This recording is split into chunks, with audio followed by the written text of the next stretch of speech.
ಎಲ್ಲ ಜಂತುಗಳು, ಪ್ರಾಣಿ ಪಕ್ಷಿಗಳು, ಕ್ರಿಮಿಕೀಟಗಳು, ಈ ಜಲಚರ ಜೀವಿಗಳು, ಇದೆಲ್ಲದಕ್ಕಿಂತ ಮಿಗಿಲಾಗಿ ಈ ಮನುಷ್ಯನು ಹೇಗೆ ನಿಲ್ತಾನೆ? ಈ ಮನುಷ್ಯನಿಗೆ ಮಾತ್ರ ಈ ಒಂದು ಆಧ್ಯಾತ್ಮಿಕ ಸಾಧನೆಯ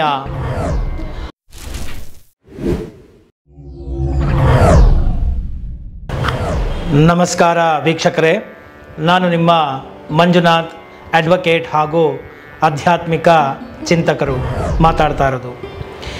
ಈ ಒಂದು ಅಂತರ್ಯಾಮಿ ಎಂಬುವಂತಹ ಚಾನಲನ್ನು ಈ ಒಂದು ತಿಂಗಳಿನ ಹಿಂದೆ ಪ್ರಾರಂಭ ಮಾಡಿದ್ದೆ. ಸರಿಸುಮಾರು 9 ಎಪಿಸೋಡ್ಗಳನ್ನು ಈಗಾಗಲೇ ನಾನು ಮಾಡಿ ಹಾಕಿದ್ದೇನೆ.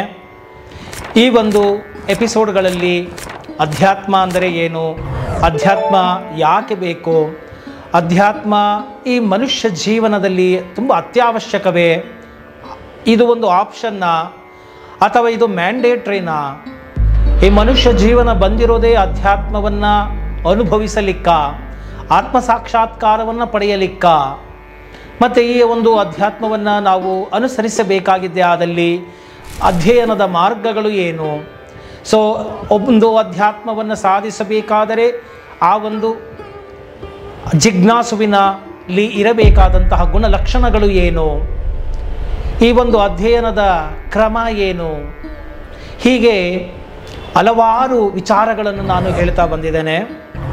ಇತರ ಅನ್ಯ ಮತ ಪಂಥ ಧರ್ಮಗಳಿಗಿನ್ನ ಈ ಒಂದು ಸನಾತನ ಧರ್ಮ ಹೇಗೆ ವಿಶಿಷ್ಟವಾಗಿ ನಿಲ್ಲುತ್ತದೆ, ಇದರಲ್ಲಿ ಇರುವಂತಹ ಒಂದು ವೈಶಿಷ್ಟ್ಯತೆ ಏನು, ಈ ಒಂದು ಮನುಷ್ಯ ಜನ್ಮದ ಸಾಕ್ಷಾತ್ಕಾರವನ್ನು ಮಾಡಿಕೊಳ್ಳಬೇಕಾದರೆ ಈ ಒಂದು ಸನಾತನ ಧರ್ಮವು ತುಂಬ ಸಹಜವಾದಂತಹ, ಸರಳವಾದಂತಹ ಹಲವಾರು ಮಾರ್ಗಗಳನ್ನು ಹೇಗೆ ನಮ್ಮ ಸಾರ್ವಜನಿಕರಿಗೆ ನೀಡಿದೆ, ಈ ಎಲ್ಲ ವಿಚಾರಗಳನ್ನು ಈಗಾಗಲೇ ನಾನು ಹೇಳ್ತಾ ಬಂದಿದ್ದೇನೆ. ಇನ್ನು ಈ ಒಂದು ಅಧ್ಯಾತ್ಮ ಸಾಧನೆಯನ್ನು ಮಾಡುವಾಗ ಮನುಷ್ಯನು ಈ ಒಂದು ಸಮಾನ ಧರ್ಮಗಳು, 4 ಸಮಾನ ಧರ್ಮಗಳು ಅಂತ ಹೇಳಿ ನಾವು ಕರಿತೇವೆ. ಅಂದರೆ ಈ ಬ್ರಹ್ಮಾಂಡದಲ್ಲಿ ಪ್ರತಿಯೊಂದು ಪಶು ಪಕ್ಷಿ ಜಲಚರ ಕ್ರಿಮಿ ಕೀಟಾದಿಗಳು ಅಂದರೆ 84 ಲಕ್ಷ ಯೋನಿಗಳು ಅಂದರೆ ಜನ್ಮಗಳು ಅಂತ ನಾವು ಕರಿತೇವೆ. ಈ ಎಲ್ಲ ಜಂತುಗಳು, ಪ್ರಾಣಿ ಪಕ್ಷಿಗಳು, ಕ್ರಿಮಿಕೀಟಗಳು, ಈ ಜಲಚರ ಜೀವಿಗಳು, ಇದೆಲ್ಲದಕ್ಕಿಂತ ಮಿಗಿಲಾಗಿ ಈ ಮನುಷ್ಯನು ಹೇಗೆ ನಿಲ್ತಾನೆ? ಈ ಮನುಷ್ಯನಿಗೆ ಮಾತ್ರ ಈ ಒಂದು ಆಧ್ಯಾತ್ಮಿಕ ಸಾಧನೆಯ ಅಥವಾ ಇತರ ಪ್ರಾಣಿಗಳಿಗೂ ಜೀವ ಜಂತುಗಳಿಗೂ ಇದೆಯಾ? ಇತರ ಜೀವ ಜಂತುಗಳು ಕೇವಲ ಕರ್ಮ ಭೋಗ ಯೋನಿಯ, ಅಥವಾ ಈ ಮನುಷ್ಯ ಜನ್ಮ ಮಾತ್ರ ಈ ಒಂದು ಕರ್ಮ ಫಲ ಭೋಗ ಯೋನಿಯ, ಅಥವಾ ಆಧ್ಯಾತ್ಮಿಕ ಸಾಧನೆಯನ್ನು ಪಡೆಯಲಿಕ್ಕಾಗಿಯೇ ಇರುವಂತಹ ಒಂದು ಜನ್ಮವ? ಈ 4 ಸಮಾನ ಧರ್ಮಗಳು ಅಂತ ನಾವೇನು ಕರಿತೇವೆ, ಪ್ರಾಣಿಗಳಲ್ಲಿ ಇರುವಂಥದ್ದು ಆಹಾರ, ನಿದ್ರೆ, ಮೈಥುನ ಹಾಗೂ ಭಯ. ಈ 4 ಸಕಲ ಪ್ರಾಣಿಗಳಲ್ಲಿಯೂ ಇರುವಂತಹ ಒಂದು ಸಮಾನ ಧರ್ಮಗಳು, ಸಮಾನ ಗುಣಗಳು, ಯೂನಿವರ್ಸಲ್ ಅಪ್ಲಿಕೇಶನ್ಸ್. ನೋಡಿ, ನಮ್ಮ ಸನಾತನ ಧರ್ಮ ಯಾವುದೋ ಒಂದು ಪಂಗಡ, ಒಂದು ಕಾಲ, ಒಂದು ರಾಷ್ಟ್ರ ಅಥವಾ ಒಂದು ಸೀಮಿತವಾದಂತಹ ಎಲ್ಲೆಯ ಒಳಗಡೆ ಮಾಡುವಂಥದ್ದಲ್ಲ. ಈ ಸನಾತನ ಧರ್ಮದಲ್ಲಿ ಸಕಲ ಪ್ರಾಣಿಗಳನ್ನು ಸೇರಿಸಿಕೊಳ್ಳುತ್ತೆ, ಸಕಲ ಜಗತ್ತನ್ನೇ ತನ್ನೆಡೆಗೆ ಮಾಡಿಕೊಂಡು ಸಾರ್ವತ್ರಿಕವಾದಂತಹ ಸತ್ಯಗಳನ್ನು ಹೇಳುವಲ್ಲಿ ಈ ಸನಾತನ ಧರ್ಮ ನಿಂತಿದೆ ಹಾಗೂ ಘಂಟಾಘೋಷವಾಗಿ ಸಾರ್ವತ್ರಿಕ ಸತ್ಯವನ್ನು ಸಾರ್ತಾ ಇದೆ. ಈ ಒಂದು 4 ಸಮಾನ ಧರ್ಮಗಳನ್ನು ಈ ಒಂದು ಆಧ್ಯಾತ್ಮಿಕ ಸಾಧಕನ್ನು ಮೀರಬೇಕು ಎಂಬುವಂತಹ ವಿಚಾರಗಳನ್ನು ನಾನು ಇಲ್ಲಿ ಹೇಳಲಿಕ್ಕೆ ಬಯಸ್ತೇನೆ. ಈ ಆಹಾರ, ನಿದ್ರೆ, ಮೈಥುನ ಮತ್ತು ಭಯ ಈ 4 ಪ್ರಾಣಿಗಳಲ್ಲಿ ಸಮಾನವಾಗಿ ಇರುವಂಥದ್ದು. ಅದೇ ಕೆಲಸಗಳನ್ನು ನಾವು ಮಾಡಿಬಿಟ್ರೆ ಆ ಒಂದು ಪ್ರಾಣಿಗೂ ಮನುಷ್ಯನಿಗೂ ಯಾವುದೇ ವ್ಯತ್ಯಾಸ ಇರುವುದಿಲ್ಲ. ನೋಡಿ, ಉಪನಿಷತ್ತುಗಳಲ್ಲಿ ಒಂದು ವಾಕ್ಯ ಬರುತ್ತೆ, ಯಾರು ಅಧ್ಯಾತ್ಮದ ಸಾಧನೆಯನ್ನು ಮಾಡಲಾರರೋ, ಯಾರು ಆತ್ಮಿಕವಾದಂತಹ ವಿದ್ಯೆಯನ್ನು ಗಳಿಸಿಕೊಳ್ಳಲಾರರೋ ಅವರು ಒಂದು ಬಾಲ 2 ಕೊಂಬು ಇರುವಂತಹ ಪಶುವಿಗೆ ಸಮಾನ ಎಂಬುವಂತಹ ಮಾತನ್ನು ಹೇಳುತ್ತೆ. ಪ್ರಿಯ ವೀಕ್ಷಕರೇ, ಆಧ್ಯಾತ್ಮಿಕ ಪಿಪಾಸುಗಳೇ, ಆಧ್ಯಾತ್ಮಿಕ ಜಿಜ್ಞಾಸುಗಳೇ, ಈ ಒಂದು 4 ಸಮಾನ ಧರ್ಮಗಳಲ್ಲಿ ಇರದೆ ಈ ಧರ್ಮಗಳನ್ನು ಮೀರಿ ನೀವು ಜ್ಞಾನ ಪಿಪಾಸುಗಳಾಗಿ ಮತ್ತು ಈ ಜ್ಞಾನವನ್ನು ಪಡೆಯುವುದರ ಮುಖಾಂತರ ಆತ್ಯಂತಿಕವಾದಂತಹ ಪರಮಾತ್ಮನನ್ನು ಪಡೆಯಿರಿ. ಅದಕ್ಕಾಗಿಯೇ ಈ ಜನ್ಮ ಬಂದಿರುವಂಥದ್ದು, ನೀವು ಜನಿಸಿರುವಂಥದ್ದು ಎಂಬುವಂತಹ ವಿಚಾರವನ್ನು ಇವತ್ತು ನಾನು ನಿಮಗೆ ತಿಳಿಸಲಿಕ್ಕೆ ಬಯಸ್ತೇನೆ. ಒಂದು ಪಶುವಿಗೆ, ಅದು ಉದಾಹರಣೆಗೆ ಒಂದು ನಾಯಿ ಆಗಬಹುದು, ಒಂದು ಹಂದಿ ಆಗಬಹುದು, ಅಥವಾ ಇನ್ಯಾವುದೇ ಪ್ರಾಣಿಗಳಾಗಿರಬಹುದು. ನೋಡಿ, ಪ್ರತಿಯೊಂದು ಪ್ರಾಣಿಗಳಿಗೂ ಕೂಡ ಬೆಳಗ್ಗೆ ಎದ್ದ ತಕ್ಷಣ ಏನು ಮಾಡುತ್ತೆ? ಆಹಾರಕ್ಕೆ ಹುಡುಕಾಟವನ್ನು ಮಾಡುತ್ತೆ. ಎದ್ದ ತಕ್ಷಣ ನೀವು ಯಾವುದಾದ್ರೂ ನ್ಯಾಷನಲ್ ಜಿಯಾಗ್ರಫಿನೋ, ಡಿಸ್ಕವರಿ ಚಾನಲ್ಲು, ಎನಿಮಲ್ ಪ್ಲಾನೆಟು, ಇನ್ಯಾವುದೋ ನೀವು ಒಂದು ಚಾನಲ್ಗಳನ್ನ ಹಾಕಿ ನೋಡಿ, ಜಸ್ಟ್ ಅಬ್ಸರ್ವ್ ಮಾಡ್ತಾಯಿರಿ, ವಾಚ್ ಮಾಡ್ತಾಯಿರಿ. ಆ ಪ್ರಾಣಿಗಳು ಎದ್ದ ತಕ್ಷಣ ಏನು ಮಾಡುತ್ತೆ? ಆಹಾರಕ್ಕೆ ಹುಡುಕಾಟವನ್ನು ಮಾಡುತ್ತೆ. ಆಹಾರ ಬೇಟೆಯಾಡಿ ಆಹಾರವನ್ನು ತಿಂದ ನಂತರ ನಿದ್ರೆಯನ್ನು ಚೆನ್ನಾಗಿ ಮಾಡುತ್ತೆ. ನಂತರ ಏನು? ಅದು ಮೈಥುನ ಅಂದರೆ ಸಂಗಾತಿಯ ಜೊತೆಗೆ ಸೇರುವಂಥದ್ದು, ಅದು ಆಲಿಂಗನ ಮಾಡುವಂಥದ್ದು ಅಥವಾ ಸಂಗಾತಿಯ ಜೊತೆಗೆ ಸೇರಿ ಮೈಥುನ ಕ್ರಿಯೆ ಅಂದರೆ ಇಂಟರ್ಕೋರ್ಸ್ ಅಂತ ನಾವೇನು ಕರಿತೀವಿ, ಸಂಭೋಗ ಕ್ರಿಯೆ, ಅದರಲ್ಲಿ ತೊಡಗಿಕೊಳ್ಳುವಂಥದ್ದು, ಅದನ್ನೇ ಒಂದು ಪರಾಕಾಷ್ಠೆಯ ಸುಖ ಅಂತ ಹೇಳಿ ತಿಳಿದುಕೊಳ್ಳುವಂಥದ್ದು.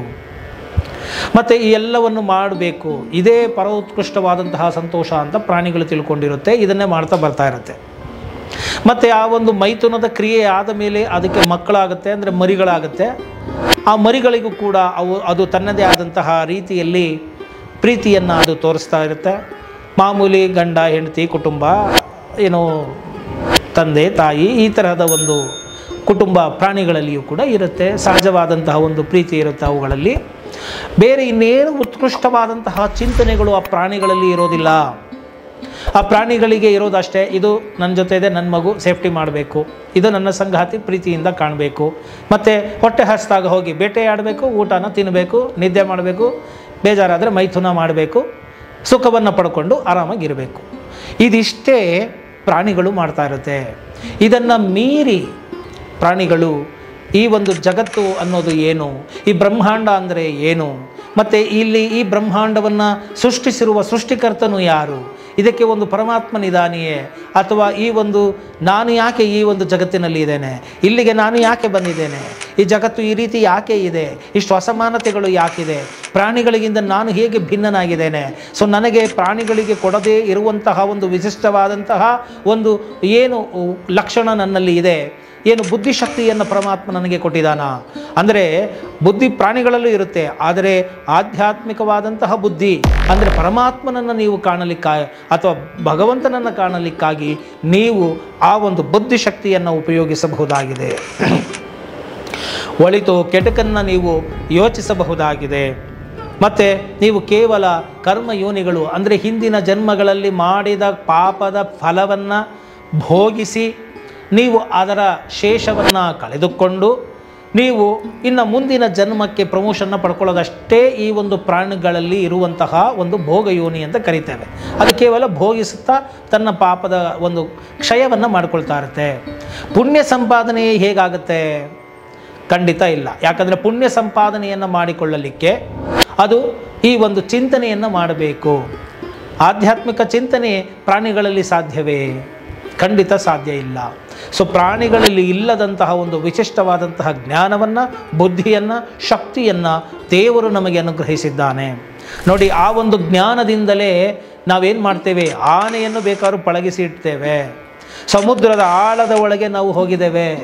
ಜಲಚರಗಳ ಮೇಲೆ ನಾವು ಆಡಳಿತವನ್ನು, ಸಾಮ್ರಾಜ್ಯವನ್ನು ಸ್ಥಾಪಿಸ್ತೇವೆ. ಮತ್ತು ಹಕ್ಕಿಯಂತೆ ನಾವು ಆಕಾಶದಲ್ಲಿ ಹಾರುವುದನ್ನು ಕಲ್ತಿದ್ದೇವೆ.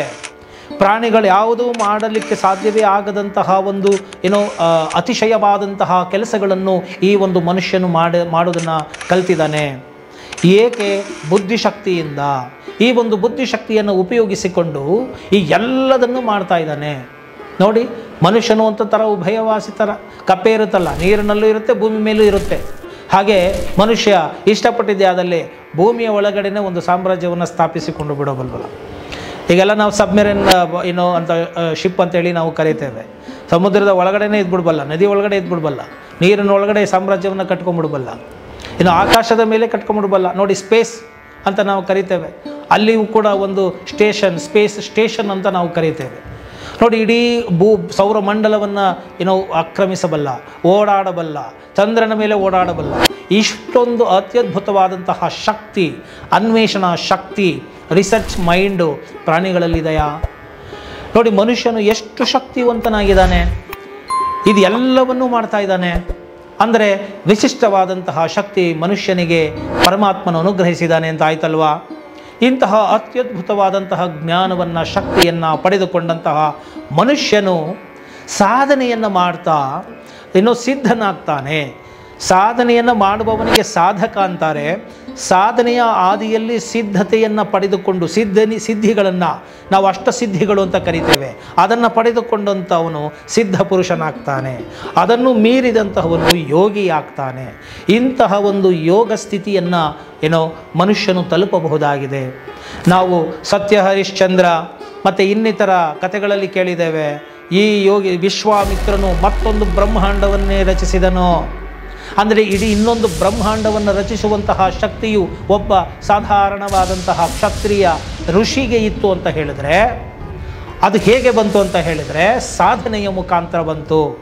ಮನುಷ್ಯನು ಅಂತರ್ಮುಖಿಯಾಗಿ ಆತನು ಸಾಧನೆಗಳನ್ನು ಮಾಡ್ತಾ ಹೋದಾಗ, ಆ ಒಂದು ಆತ್ಮಜ್ಯೋತಿಗೆ ಸಾಮೀಪ್ಯನಾಗ್ತಾ ಹೋದಾಗ, ಮತ್ತು ಇಡೀ ಜಗತ್ತು ನನ್ನೊಳಗೆ ಇದೆ ಎಂಬುದನ್ನು ಆತನು ಅನುಭವಿಸ್ತಾ ಇದ್ದಾಗ, ಆಂತರಿಕ ಜರ್ನಿ, ಇನ್ನರ್ ಜರ್ನಿಯನ್ನು ಮಾಡಿದಾಗ, ಆತ್ಮಿಕ ಪ್ರಯಾಣವನ್ನು ಮಾಡಿದಾಗ ಆತನಿಗೆ ಗೊತ್ತಾಗುತ್ತೆ, ಇಡೀ ಜಗತ್ತು ನನ್ನೊಳಗೆ ಇದೆ, ಈ ಜಗತ್ತನ್ನು ನಾನು ಸೃಷ್ಟಿ ಮಾಡಬಲ್ಲೆ.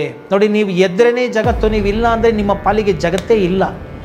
ಇದೆಲ್ಲ ನಾನು ಬಹಳ ಗಂಭೀರವಾದಂತಹ ವೇದಾಂತ ವಿಚಾರಗಳನ್ನು ಮುಂದಕ್ಕೆ ಹೋಗ್ತಾ ಹೋಗ್ತಾ ತಗೊಳ್ತೇನೆ. ನಮ್ಮಲ್ಲಿ ಅವಸ್ಥಾತ್ರಯ ಮೀಮಾಂಸೆ, ಅವಸ್ಥಾತ್ರಯ ಚಂದ್ರಿಕೆ ಅಂತಲೂ ಕೂಡ ಒಂದು ಗ್ರಂಥ ಉಂಟು. ಸ್ವಪ್ನ ಜಾಗೃತ ಸುಷುಪ್ತಗಳಲ್ಲಿ ಏನಿದೆ ಅನ್ನೋದನ್ನು ನಾವು ಹೇಳ್ತಾ ಹೋಗ್ತೀವಿ. ಯಾಕೆ ಈ ಶಂಕರಾಚಾರ್ಯರು ಇಡೀ ಈ ಜಗತ್ತು ಕೇವಲ ಸ್ವಪ್ನ ಸದೃಶ ಅಂತ ಹೇಳಿಬಿಟ್ರು ಅನ್ನುವಂತಹ ಒಂದು ಗಂಭೀರ ವಿಚಾರಗಳನ್ನು ನಾನು ನಂತರ ಮಾತಾಡ್ತಾ ಹೋಗ್ತೇನೆ. ಈ ಕಳೆದ 8 ಎಪಿಸೋಡ್ಗಳಲ್ಲಿ ನಾನು ಫೌಂಡೇಶನ್ನ ಹಾಕ್ತಾ ಇದ್ದೇನೆ. ಅಂದರೆ ಅಡಿಪಾಯವನ್ನು, ಅಧ್ಯಾತ್ಮ ಯಾಕೆ ಬೇಕು ಎಂಬುವಂಥ ಅಡಿಪಾಯವನ್ನು. ಈ ಅಡಿಪಾಯ ಚೆನ್ನಾಗಿ ಬೀಳಬೇಕು. ಮೊದಲು ಫೌಂಡೇಶನ್ ಚೆನ್ನಾಗಿದ್ದರೆ ಆಮೇಲೆ ಬಿಲ್ಡಿಂಗ್ ವಾಲ್ ಕಟ್ಕೊಂಡು ಹೋಗ್ಬಿಡ್ಬೋದು. ಆದ್ದರಿಂದ ಈ ಒಂದು 4 ಸಮಾನ ಧರ್ಮಗಳನ್ನು ಮೀರಿ ಮನುಷ್ಯ ಆಧ್ಯಾತ್ಮಿಕತೆಯನ್ನು ಮಾಡಬೇಕು, ವಿಶಿಷ್ಟವಾದದ್ದನ್ನು ಮಾಡಬೇಕು. ಮತ್ತು ಆತನು ಇಡೀ ಜಗತ್ತನ್ನೇ ಒಂದು ಸೃಷ್ಟಿ ಮಾಡುವಂತಹ ಶಕ್ತಿಯನ್ನು ಹೊಂದಿದ್ದಾನೆ ಅಂತ ಹೇಳಿದ ಮೇಲೆ ಈತನಲ್ಲಿ ಏನೋ ಇದೆ. ಆದ್ದರಿಂದ ಈ ಒಂದು ಬರೀ ಕೇವಲ ನೋಡಿ, ಈಗ ಈ ಮಾಡರ್ನ್ ಯಂಗ್ ಜನ್ರೇಷನ್ಸ್ಗಳು ಅಂತ ನಾವೇನು ಕರಿತೇವೆ ನೋಡಿ, ಆದಷ್ಟು ಎಲ್ಲ ಮನುಷ್ಯರು ಈಗ ಈ 4 ಗುಣಗಳನ್ನೇ ಮಾಡ್ಕೊಂಡು ಬಂದಿದ್ದಾರೆ. ದಿನ ಬೆಳಗ್ಗೆ ಎದೊಳ್ತಾ ಇದ್ದಂಗೆ ರೆಡಿ ಆಗ್ತಾರೆ. ಅವರು ಕೂಡ ಪ್ರಾಣಿಗಳು ಹೋರಾಟ ಮಾಡಿದ ಹಾಗೆ ಆಹಾರಕ್ಕೆ ಬೆಳಗ್ಗೆಯಿಂದ ಸಂಜೆವರೆಗೂ ಒಂದು ಕಡೆ ಕೆಲಸಕ್ಕೆ ಹೋಗ್ತಾರೆ, ಆಹಾರವನ್ನು ಸಂಪಾದನೆ ಮಾಡ್ಕೊಳ್ಳೋಕ್ಕೆ. ಆಹಾರವನ್ನು ಸಂಪಾದನೆ ಮಾಡ್ಕೊಳ್ಳೋದೇ ಒಂದು ದೊಡ್ಡ ಪುರುಷಾರ್ಥ ಆಗೋಗ್ಬಿಡುತ್ತೆ ನೋಡಿ. ಆಹಾರ ಸಂಪಾದನೆ ಮಾಡಿಕೊಂಡ ತಿರ್ಗಾ ಊಟ ಮಾಡಿದ ತಕ್ಷಣವೇ ತೃಪ್ತಿ ಆಯಿತು ಅಂತ ಅಂದ್ಕೊಳ್ತಾನೆ. ನಂತರ ಮೈಥುನ ಕ್ರಿಯೆಯಲ್ಲಿ ಪಾಲ್ಗೊಳ್ತಾನೆ, ಆಯಿತಾ, ಸಂತೋಷವನ್ನು ಕಾಣ್ತಾನೆ. ಅದೇ ಪರಮೋತ್ಕೃಷ್ಟ ಸಂತೋಷ ಅಂತಾನೆ. ಈಗ ಆ ಒಂದು ಸುಖಕ್ಕಾಗಿ ಎಷ್ಟೆಲ್ಲ ನಡೀತಾ ಇದೆ ಈ ಒಂದು ಜಗತ್ತಿನಲ್ಲಿ ಅನ್ನೋದನ್ನು ನೀವು ನೋಡಬಹುದಾಗಿದೆ. ನೋಡಿ, ಪ್ರಾಣಿಗಳಲ್ಲಿಯೂ ಕೂಡ ಮೈಥುನ ಕ್ರಿಯೆ ಇದೆ, ಮನುಷ್ಯನಲ್ಲಿಯೂ ಆ ಮೈಥುನ ಕ್ರಿಯೆಗಾಗಿ ಎಷ್ಟೆಲ್ಲ ರೂಪಗಳು, ಎಷ್ಟೆಲ್ಲ ಕಾನೂನುಗಳು, ಎಷ್ಟೆಲ್ಲ ಹನಿ ಟ್ರ್ಯಾಪ್ಗಳು, ಎಷ್ಟೆಲ್ಲ ಅಸಹ್ಯ ಆಗೋಗಿದೆ, ಎಷ್ಟೆಲ್ಲ ಸಿಡಿ ಪ್ರಕರಣಗಳು ಬಂದ್ಬಿಟ್ಟಿದೆ ನೋಡಿ, ಯೋಚನೆ ಮಾಡಿ. ಅಂದರೆ ಮನುಷ್ಯ ಆ ಒಂದು ಕೆಳಹಂತದಲ್ಲಿಯೇ ರಮಿಸ್ತಾ ಇದ್ದಾನೆ. ಆತನ ಅಭಿರುಚಿಗಳೆಲ್ಲವೂ ಲೋ ಲೆವೆಲಲ್ಲೇ ಇದೆ. ಪ್ರಾಣಿಗಳಿಗಿನ್ನ ಮೇಲ್ಮಟ್ಟದ ಚಿಂತನೆಗಳೇ ಇಲ್ಲ. ಆಹಾರಕ್ಕಾಗಿ ಹುಡುಕಾಟ, ನಿದ್ರೆ ಮಾಡ್ತಾನೆ, ಚೆನ್ನಾಗಿ ನಿದ್ರೆ ಮಾಡ್ತಾನೆ, ನಿದ್ರೆ ಇಲ್ಲಂದ ಹುಚ್ಚರ ಆಗ್ಬಿಡ್ತಾನೆ, ತಿರ್ಗ ಮೈಥುನ ಕ್ರಿಯೆ. ಈ 3 ಸಿಗಲಿಲ್ಲ ಅಂತಂದರೆ ಯಾವಾಗಲೂ ಭಯಗ್ರಸ್ತನಾಗಿರ್ತಾನೆ. ನೋಡಿ, ನಾನು ಮೊದಲೇ ಹೇಳಿದೆ, ಈ ವಿರಾಗಿಯನ್ನು ಹೊರತುಪಡಿಸಿ ಮಿಕ್ಕೆಲ್ಲರೂ ಕೂಡ ಯಾವುದೇ ಸವಲತ್ತುಗಳನ್ನು ಹೊಂದಿದರೂ ಕೂಡ ಅವನು ಭಯಗ್ರಸ್ತನಾಗಿರ್ತಾನೆ ಎಂಬುವಂತಹ ಮಾತನ್ನು ನಾನು ಹೇಳಿದೆ. ಈ ಭಯವನ್ನು ಹೊಂದಿರ್ತಾನೆ. ನನಗೆ ಕೆಲಸ ಸಿಗಲಿಲ್ಲ ಅಂದರೆ ನಾನು ಏನು ಮಾಡಲಿ, ಅಯ್ಯೋ ನಾನು ಊಟಕ್ಕೆ ಏನು ಮಾಡಲಿ, ನನ್ನ ಕುಟುಂಬಕ್ಕೆ ಏನು ಮಾಡಲಿ, ಅವ್ರು ಕೇಳ್ತಾ ಇರ್ತಕ್ಕಂಥ ಫೆಸಿಲಿಟೀಸ್ಗಳಿಗೆ ನಾನು ಏನು ಮಾಡಲಿ, ಬರೀ ಏನು ಮಾಡಲಿ, ಇದೇ ಈ ಯೋಚನೆಗಳು, ನೂರಾರು ಪ್ರಶ್ನೆಗಳು. ಎದ್ದ ತಕ್ಷಣವೇ ನಾನು ಅನ್ನೋದು ಅಹಂ ಎದೊಳುತ್ತೆ. ಆಮೇಲೆ ನನ್ನರು, ನನ್ನವರು, ನನ್ನ ಕುಟುಂಬ, ಮತ್ತು ಅವರಿಗಾಗಿ ದುಡಿಮೆ ಮಾಡು. ಮತ್ತು ಮಿತಿಮೀರಿದರೆ ಈ ಮನುಷ್ಯ ಇನ್ನೇನು ಮಾಡ್ತಾ ಇದ್ದಾನೆ? ಹಬ್ಬಬ್ಬ ಅಂತ ಹೇಳಿದ್ರೆ ಒಳ್ಳೆ ಬಟ್ಟೆ ಹಾಕ್ಕೊಳ್ತಾನೆ, ಒಳ್ಳೆ ಕಾರಲ್ಲಿ ಓಡಾಡ್ತಾನೆ, ತಿರುಗಿ ಮತ್ತೆ ಒಂದು ಹೆಣ್ಣನ್ನು ಬೋಗಿಸ್ತಾನೆ, ಇನ್ನೊಂದು 100 ಹೆಣ್ಣುಗಳು ಬೇಕು ಅಂತ ಬಯಸ್ತಾನೆ. ಒಂದು ಬಾಟ್ಲು ಎಣ್ಣೆಯನ್ನು ಕೊಟ್ಟರೆ 100 ಥರದ ಬ್ರ್ಯಾಂಡಿನ ಎಣ್ಣೆಗಳು ಬೇಕು ಅಂತೇಳಿ ಬಯಸ್ತಾ ಇದ್ದಾನೆ. ಇನ್ನು ಬೆಳಗ್ಗೆ ಸಂಜೆ ಮುಗಿತಾ ಇದ್ದಂಗೆ 108 ನೈಟ್ ಪಾರ್ಟಿಗಳಿಗೆ ಹೋಗಬೇಕು, ಕ್ಲಬ್ಗಳಿಗೆ ಹೋಗಬೇಕು ಅಂತ ಬಯಸ್ತಾನೆ, ಡ್ರಿಂಕ್ಸ್ ಮಾಡ್ತಾನೆ, ಕುಡಿತಾನೆ. ಇದನ್ನೇ ಪರಮೋತ್ಕೃಷ್ಟವಾದಂತಹ ಸುಖ ಅಂತ ಅಂದ್ಕೊಂಡ್ಬಿಟ್ಟಿದ್ದಾನೆ. ನೋಡಿ, ಮೈಥುನ ಏನು ಮತ್ತು ನಶೆ ಮರೆಯಬೇಕು. ತಾತ್ಕಾಲಿಕವಾಗಿ ಆತನಿಗೆ ಇರುವಂತಹ ಕಮಿಟ್ಮೆಂಟ್ಗಳು, ಜವಾಬ್ದಾರಿಗಳನ್ನು ಮರೆಯಬೇಕು. ಅದಕ್ಕಾಗಿ ಅಲ್ಪ ಮಟ್ಟದ ಒಂದು ನಶೆಯನ್ನು ಅವನು ಏರಿಸ್ಕೋಬೇಕು. ಅದಕ್ಕೆ ಕುಡಿದು ಬಿಡ್ತಾನೆ. ತಿರ್ಗಾ ಆ ಒಂದು ಸಂದರ್ಭದಲ್ಲಿ ಆ ಮತ್ತಿನಲ್ಲಿ ಏನೋ ಒಂದು ಆಲಂಗಿಕವಾದಂತಹ ಒಂದು ಮೈಥುನ ಕ್ರಿಯೆಯ ಸಂತೋಷವನ್ನು ಪಡಿಬೇಕು. ತಿರ್ಗಾ ಮತ್ತೆ ನಿದ್ದೆ ಮಾಡ್ತಾನೆ, ತಿರ್ಗಾ ಬೆಳಗ್ಗೆ ಎದ್ದೇಳ್ತಾನೆ, ಆಹಾರಕ್ಕಾಗಿ ಹೋರಾಟವನ್ನು ಮಾಡ್ತಾ ಇದ್ದಾನೆ. ನೋಡಿ, ಆಹಾರ, ನಿದ್ರೆ, ಮೈಥುನ, ಭಯ, ಈ 4 ಬಿಟ್ಟು ಮನುಷ್ಯ ಏನು ಮಾಡ್ತಾ ಇದ್ದಾನೆ ನೋಡಿ. ಆದರೆ ನಾನು ಈಗಾಗಲೇ ಹೇಳಿದೆ, ಇದೆಲ್ಲವನ್ನು ಮೀರಿದ್ದನ್ನು ಮನುಷ್ಯ ಮಾಡಬಲ್ಲ ಅಂತ ಹೇಳಿ.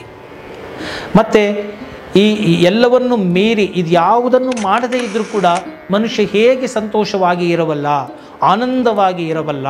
ಮತ್ತು ಯಾವುದನ್ನು ಮಾಡುವುದರ ಮುಖಾಂತರ ಆತನಿಗೆ ಸಿಗುವಂಥದ್ದು ಆನಂದವೇ ಅಲ್ಲ, ಅದು ತೃಷ್ಣ, ಅದು ಅಪಿಟೈಟ್ ಅಂತ ನಾನು ಸಾರಿ ಹೇಳ್ತಾ ಇದ್ದೇನೆ. ಯಾವುದನ್ನು ಮಾತ್ರ ಸ್ಪರ್ಶಾಸ್ತು ಕೌಂತೆಯ ಶೀತೋಷ್ಣ ದುಃಖದಾಹ. ನೋಡಿ ಎಷ್ಟು ಚೆನ್ನಾಗಿ ಹೇಳಿಬಿಟ್ರು. ಯಾವುದನ್ನು ಮಾಡುವ ಮುಖಾಂತರ ನಿನಗೆ ಸಿಗುತ್ತದಲ್ಲ, ಅದರಿಂದ ನಿನಗೆ ಸುಖ ದುಃಖ ಎರಡೂ ಇರುತ್ತದೆ. 2 faces in the single coin ಅಂತಂದು ಹೇಳಿದಾಗೆ. ಸೊ ಯಾವುದನ್ನೂ ಮಾಡದೇನೆ ನೀವು ಆನಂದವಾಗಿರುತ್ತೀರಲ್ಲ, ಅದರಲ್ಲಿ ದ್ವಂದ್ವಗಳಿರೋದಿಲ್ಲ. ದುಃಖೇಶು ಅನುದ್ವಿಗ್ನ ಮನಃ, ಸುಖೇಶು ವಿಗತ ಸ್ಪೃಹ, ವೀತರಾಗ ಭಯ ಕ್ರೋಧ, ಸ್ಥಿತಧೀರ್ ಮುನಿರುಚ್ಯತೆ. ಎಷ್ಟು ಚೆನ್ನಾಗಿ ಹೇಳಿಬಿಡ್ತಾರೆ. ಇರಲಿ, ಅದೆಲ್ಲ ನಾನು ಗೀತೆಯನ್ನು ತೆಗೆದುಕೊಂಡಾಗ ಪ್ರತಿಯೊಂದು ಶ್ಲೋಕವನ್ನು ಕೂಡ ಈ ಒಂದು ಪ್ರಸ್ತುತ ಸಮಾಜಕ್ಕೆ ಹೇಗೆ ಅದು ಪೂರಕವಾಗಿದೆ, ಹೇಗೆ ಅದನ್ನು ಅರ್ಥೈಸಿಕೊಳ್ಳಬೇಕು, ಅರಗಿಸಿಕೊಳ್ಳಬೇಕು ಅನ್ನೋದನ್ನು ನಾನು ಹೇಳ್ತಾ ಹೋಗ್ತೇನೆ. ಈ ಒಂದು ಎಪಿಸೋಡಲ್ಲಿ ಇಷ್ಟನ್ನು ನಾವು ತಿಳಿದುಕೊಳ್ಳೋಣ. ನಾವು ಮನುಷ್ಯರಾಗಿದ್ದೇವೆ. ಪ್ರಾಣಿ ಪಕ್ಷಿಗಳಿಗಿನ್ನ, ಪಶು ಜಂತುಗಳಿಗಿನ್ನ ಮೀರಿದ ಒಂದು ಜ್ಞಾನವನ್ನು, ಆ ಜ್ಞಾನವನ್ನು ಉಪಯೋಗಿಸಿಕೊಳ್ಳುವಂತಹ ಶಕ್ತಿಯನ್ನು ದೇವರು ನಮಗೆ ಅನುಗ್ರಹಿಸಿದ್ದಾನೆ. ಈ ಒಂದು ಶಕ್ತಿಯನ್ನು ನಾವು ಅಧೋಮುಖವಾಗಿ ಹೋಗಲಿಕ್ಕೆ ಬಿಡದೆ, ನಾವು ಅದನ್ನು ಊರ್ಧ್ವಮುಖವಾಗಿ, ನಾವು 7 ಚಕ್ರಗಳ ಮುಖಾಂತರವಾಗಿ ನಾವು ಅದನ್ನು ತೆಗೆದುಕೊಂಡು ಬ್ರಹ್ಮರಂಧ್ರದ ಮುಖಾಂತರ ನಾವು ಹೋಗಿ ಬ್ರಹ್ಮವನ್ನು ಸೇರಬೇಕು. ಆ ಶಕ್ತಿಯನ್ನು ಊರ್ಧ್ವಮುಖವಾಗಿ ಕಳಿಸಬೇಕು, ಅಧೋಮುಖದಲ್ಲಿ ಕಳಿಸುವಂಥದ್ದಲ್ಲ. ಅಧೋಮುಖದಲ್ಲಿ ನಮ್ಮ ಎನರ್ಜಿಗಳು ಹೋಗ್ತಾ ಇದ್ದರೆ ನಾವು ಪಶು ಪ್ರಾಣಿಗಳಿಗಿನ್ನ ಯಾವುದರಲ್ಲೂ ನಾವು ಹೆಚ್ಚು ಅಂತ ಹೇಳ್ಕೊಳ್ಳೋಕ್ಕೆ ಸಾಧ್ಯನೇ ಇಲ್ಲ ಎಂಬುವಂತಹ ಮಾತನ್ನು ಇಲ್ಲಿ ಸ್ಪಷ್ಟವಾಗಿ ಹೇಳ್ತಾ ಇದ್ದಾನೆ. ಹಾಗಾದರೆ ಇದೆಲ್ಲವನ್ನು ಮಾಡಬಾರ್ದಾ? ಹಾಗಾದರೆ ನಾವು ಆಹಾರ ಹುಡುಕಬಾರ್ದಾ? ಆಹಾರಕ್ಕೋಸ್ಕರ, ಫುಡ್ಗೋಸ್ಕರ, ಸುಖಕ್ಕೋಸ್ಕರ ನಾವು ಕೆಲಸ ಮಾಡಬಾರ್ದಾ? ಸಂಸಾರ ಮಾಡಬಾರ್ದಾ? ಮನೆ ಕಟ್ಕೋಬಾರ್ದಾ? ತಗೋಬಾರ್ದಾ? ಎಲ್ಲವನ್ನೂ ಮಾಡಿ. ಪ್ರಾಣಿಗಳು ಮಾಡಲ್ವಾ? ಅದೆಲ್ಲವನ್ನು ನೀವು ಮಾಡ್ತಾ ಇದ್ದೀರಾ. ಆದರೆ ಅದನ್ನು ಮೀರಿದನ್ನು ಮಾಡಿ, ಆತ್ಮಿಕವಾಗಿ ಬೆಳೆಯಿರಿ. 4 ಸಮಾನ ಧರ್ಮಗಳು ಹೇಗೆ ಪ್ರಾಣಿಗಳಿಗಿದಾವೋ, ನೀನು ಪ್ರಾಣಿ ಅಂದರೆ ನೀವು ಒಪ್ಕೋತೀರಾ. ಮನುಷ್ಯನೂ ಒಂದು ಪ್ರಾಣಿನೇ. ಆದರೆ ಪ್ರಾಣಿ ಅಂದರೆ ಇಲ್ಲ, ಮನುಷ್ಯ ಒಪ್ಕೊಳ್ಳೋಕೆ ರೆಡಿ ಇಲ್ಲ. ಇಲ್ಲ, ನಮಗೆ ಬುದ್ಧಿ ಇದೆ, ನಾವು ಬುದ್ಧಿ ಇರುವಂತಹ ಪ್ರಾಣಿ. ಅದಕ್ಕಾಗಿಯೇ ನಾವು ಎಲ್ಲ ಪ್ರಾಣಿಗಳ ಮೇಲೂ ಕೂಡ ಸಾರ್ವಭೌಮತ್ವವನ್ನು ನಾವು ಸ್ಥಾಪಿಸಿದ್ದೇವೆ. ಯಾವ ಪ್ರಾಣಿಯನ್ನು ಬೇಕಾದರೂ ನಾವು ಅದನ್ನು ಹುಟ್ಟನ್ನು ಅಡಗಿಸ್ತೇವೆ ಅಂತ ಹೇಳ್ತಾನೆ ಮನುಷ್ಯ. ನೋಡಿ, ಬಂದೂಕನ್ನು ಕಂಡಿಡ್ದ, ಎಂತಹ ಬಲಿಷ್ಠ ಪ್ರಾಣಿ ಆದರೂ ಹೊಡೆದ್ರೆ ಮುಗ್ದೋಯ್ತು. ನೋಡಿ, ಏನೇನು ಕಂಡಿಡಿದ್ಬಿಟ್ಟ ಮನುಷ್ಯ. ಆದ್ದರಿಂದ ಮನುಷ್ಯನಲ್ಲಿ ಏನೋ ಒಂದು ವಿಶಿಷ್ಟವಾದ ಶಕ್ತಿ ಇದೆ. ಆತ ಏನನ್ನು ಬೇಕಾದರೂ ಸಾಧನೆ ಮಾಡಬಲ್ಲ, ಯಾವುದನ್ನು ಬೇಕಾದರೂ ಅಡಗಿಸಿಕೊಳ್ಳಬಲ್ಲ, ಯಾವುದನ್ನು ಬೇಕಾದರೂ ಅದರ ಮೇಲೆ ಡಾಮಿನೇಟ್ ಮಾಡಬಲ್ಲ, ಮತ್ತು ಯಾವುದನ್ನು ಬೇಕಾದರೂ ಸೃಷ್ಟಿಸಬಲ್ಲ. ಎಂಬುವಂಥದ್ದನ್ನು ನಾನು ಈಗಾಗಲೇ ಹೇಳಿದ್ದೇನೆ. ಇದಕ್ಕೆ ಸಾಕಷ್ಟು ಸಾಧುಗಳ ಸಜ್ಜನರ ಸಹವಾಸಗಳನ್ನು ನೀವು ಮಾಡಿದ್ದೇ ಆದಲ್ಲಿ, ಅಂತಹ ಒಂದು ಶಕ್ತಿ ಮಹಾಮಹಿಮರನ್ನು ನೀವು ಭೇಟಿ ಮಾಡಿದ್ದೇ ಆದಲ್ಲಿ ನಿಮಗೆ ಆ ಒಂದು ಮನಸ್ಥಿತಿಯು ಬರುತ್ತೆ, ನಿಮಗೂ ಆ ಒಂದು ಕಾನ್ಫಿಡೆನ್ಸ್ಗಳು ಸಿಗ್ತಾ ಹೋಗುತ್ತೆ. ನೋಡಿ, ಎಲ್ಲ ಸಿದ್ಧಿಗಳಿಗಿನ್ನ ತುಂಬ ಅತ್ಯುತ್ಕೃಷ್ಟವಾದಂತಹ ಸಿದ್ಧಿ ಯಾವುದಪ್ಪ ಅಂತ ಹೇಳಿದ್ರೆ ಮನಃಶಾಂತಿ. ಶಾಂತಿಗಿನ್ನ ದೊಡ್ಡದಾದಂತಹ ಸಿದ್ಧಿ ಇನ್ನೊಂದಿಲ್ಲ. ಯಾರು ಯೋಗಿ ಅಂತ ಹೇಳಿದರೆ ಯಾರ ಮನಸ್ಸು ವಿರಾಗದಿಂದ ಇಲ್ಲದೆ ಪ್ರಶಾಂತ ಮನಸ್ಥಿತಿಯನ್ನು ಹೊಂದಿದೆಯೋ ಆತನೇ ಯೋಗಿ ಅಂತ ಹೇಳಿ ರಮಣ ಮಹರ್ಷಿಗಳು ಒಂದು ಕಡೆ ಹೇಳ್ತಾರೆ. ಸಿದ್ಧಿಗಳಿದ್ದರೆ ಅದು ಒಂದು ಅಹಂಕಾರವನ್ನು ಹೆಚ್ಚಿಸುತ್ತದೆ. ಆದ್ದರಿಂದ ಯಾವುದೇ ಅಣಿಮ ಮಹಿಮ ಗರಿಮ ಈ ರೀತಿಯಾಗಿ ಅಷ್ಟಸಿದ್ಧಿಗಳು ಉಂಟು, ಅದೆಲ್ಲವನ್ನು ಕೂಡ ನಾವು ಪಡೆದುಕೊಳ್ಳೋಣ. ಆದರೆ ಪ್ರಯತ್ನವನ್ನು ಮಾಡೋಣ. ಅಥವಾ ಅದಕ್ಕನ್ನು ಮೀರಿದ್ದು ಯಾವುದು? ನಾನೀಗಾಗಲೇ ಹೇಳಿದೆ, ಮಾತ್ರ ಸ್ಪರ್ಶಾಸ್ತು ಕೌಂತೆಯ ಶೀತೋಷ್ಣ ದುಃಖದಾಹ. ಯಾವುದೇ ಒಂದು ನಾವು ಮಾಡುವುದರಿಂದ ನಮಗೆ ಏನೋ ಸುಖ ದುಃಖ ಎರಡೂ ಇರುತ್ತಪ್ಪ. ಆದ್ದರಿಂದ ಯಾವುದನ್ನೂ ಮಾಡದೆ ನಿಷ್ಕಲ ನಿರಂಜನ ನಿರುಪಮ ನಿರಾಮಯ ಸ್ಥಿತಿಯನ್ನು ನೀನು ತಲುಪಿಬಿಟ್ರೆ, ಯಾವುದನ್ನು ಮಾಡದೇ ಇದ್ದರೂ ನೀನು ಎಲ್ಲವನ್ನು ಮಾಡಿದ ಸ್ಥಿತಿಯನ್ನು ನೀನು ಅರಗಿಸಿಕೊಂಡ್ರೆ ನಿನಗೆ ಆ ಒಂದು ಆನಂದ ಸಿಗುತ್ತೆ. ಅದು ಹೇಗೆ ಪಡಿಬೇಕು, ಹೇಗೆ ಮಾಡ್ತಾ ಹೋಗಬೇಕು, ಅದಕ್ಕೆ ಸಾಧನೆಯನ್ನು ಮಾಡೋದಕ್ಕೆ ಆಧ್ಯಾತ್ಮಿಕ ಸಾಧಕನಿಗೆ ಇರಬೇಕಾದಂತಹ ಅರ್ಹತೆಗಳು ಮಾನದಂಡಗಳು ಏನು ಅನ್ನೋದನ್ನು ಕೂಡ ನಾನು ಕಳೆದ ಎಪಿಸೋಡ್ಗಳಲ್ಲಿ ಹೇಳಿದ್ದೇನೆ. ಸೊ ಇದೆಲ್ಲವನ್ನು ಕೂಡ ಅರಗಿಸಿಕೊಳ್ಳಿ, ಅರ್ಥ ಮಾಡಿಕೊಳ್ಳಿ. ಮನುಷ್ಯನ ಜೀವನವೇ ಆಧ್ಯಾತ್ಮಿಕವಾಗಿ ಇರ್ತಕ್ಕಂಥದ್ದು.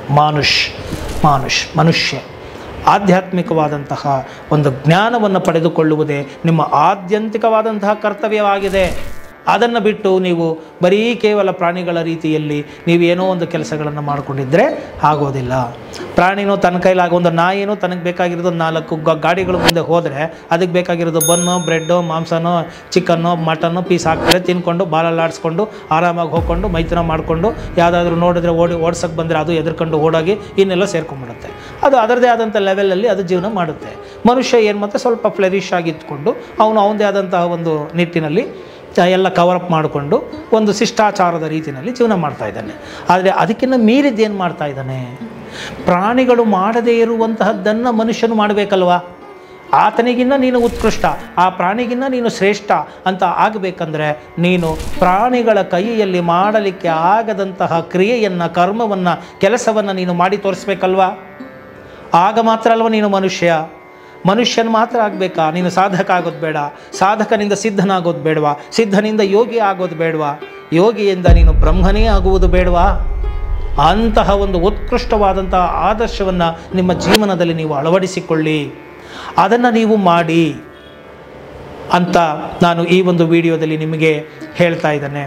ಈ ಒಂದು ವಿಡಿಯೋಗಳನ್ನು ನೀವು ನೋಡ್ತಾ ಇಷ್ಟ ಆಗಿದ್ದೇ ಅದರಲ್ಲಿ ಮರೆಯದ ಹಾಗೆ ಒಂದು ಲೈಕ್ ಕೊಡಿ, ಶೇರ್ ಮಾಡಿ ಇತರರಿಗೂ ಕೂಡ. ಯಾಕೆ ಅಂದರೆ ಜ್ಞಾನ ಗಂಗೆ ಒಂದು ಕಡೆ ನಿಲ್ಲಬಾರದು, ಅದು ಇತರರಿಗೂ ಕೂಡ ಹರಿಬೇಕು. ಆದ್ದರಿಂದ ಇದೆಲ್ಲವೂ ಉತ್ಕೃಷ್ಟವಾದಂತಹ ವಿಚಾರಗಳು.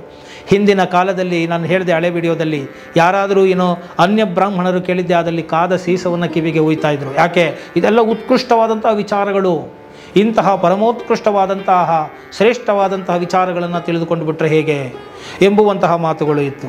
ಮತ್ತು ಎಲ್ಲರೂ ಇದನ್ನು ಅರಗಿಸಿಕೊಳ್ಳಲಿಕ್ಕೆ ಶಕ್ತರಿರ್ತಾರಾ? ಖಂಡಿತ ಇರೋದಿಲ್ಲ ಎಂಬುವಂತಹ ಉದ್ದೇಶ ಆ ಒಂದು ಹಿಂದಿನ ಪ್ರಾಚೀನ ಕಾಲಗಳಲ್ಲಿ ಇತ್ತು. ಆದರೆ ಈಗ ನಾನು ಮೊನ್ನೆ ಕೂಡ ಹೇಳಿದ್ದೇನೆ, ಈ ಒಂದು ಬ್ರಾಹ್ಮಣ, ಕ್ಷತ್ರಿಯ, ವೈಶ್ಯ ಮತ್ತು ಶೂದ್ರ ಅನ್ನೋದು ಇದು ಜಾತಿ ಅಲ್ಲ, ಇದು ಪೊಸಿಷನ್, ಡಿಸಿಗ್ನೇಷನ್, ಕ್ಯಾಡರ್, ಸ್ಥಾನ ಮತ್ತು ಕ್ವಾಲಿಫಿಕೇಷನ್ ಅಂತ ನಾನು ಅದನ್ನು ಮಾಡಿಫೈ ಮಾಡಿ ಹೇಳಿದ್ದೇನೆ. ಕೃಷ್ಣನ ಅಭಿಮತ ಕೂಡ ಅದೇ ಆಗಿದೆ. ಅದನ್ನು ನಾನು ಅರ್ಥೈಸಿಕೊಂಡು ಅದನ್ನು ಕೂಡ ನಿಮಗೆ ಕಳೆದ ಸಂಚಿಕೆಯಲ್ಲಿ ಹೇಳಿದ್ದೇನೆ. ಈ ಎಲ್ಲ ಉತ್ಕೃಷ್ಟ ವಿಚಾರಗಳು ಬರ್ತಾ ಇರುತ್ತೆ, ನೋಡ್ತಾ ಇರಿ. ಜ್ಞಾನಗಂಗೆಯನ್ನು ಇತರರಿಗೂ ಕೂಡ ಹಂಚಿ ನೀವು ಸಾಧಕರಾಗಿ ಮುಂದುವರಿಯಿರಿ ಅಂತ ಹೇಳ್ತಾ ಈ ಒಂದು ವಿಡಿಯೋವನ್ನು ಇಲ್ಲಿಗೆ ಮುಗಿಸ್ತಾ ಇದ್ದೀನಿ. ಜೈ ಹಿಂದ್, ಜೈ ಕರ್ನಾಟಕ ಮಾತೆ.